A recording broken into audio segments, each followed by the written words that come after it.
I had a strong upbringing in social justice. I went to Jesuit school, and my parents were really active in volunteering and caring for people, so that's always been something that's been really important in my life.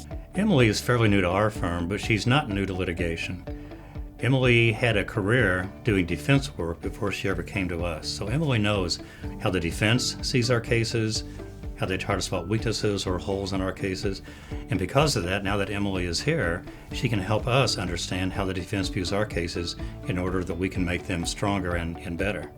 One of the things that impresses me about Emily is her involvement with so many different areas of the law and different organizations. I think she really takes an interest in networking, connecting with other attorneys, and that's really important for her professional development and a big part of the firm.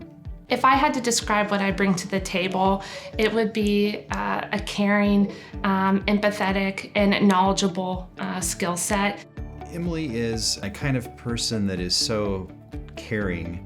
I think that she really gets attached to a case, attached to the client, and wants to see things through and doesn't stop until the job is done.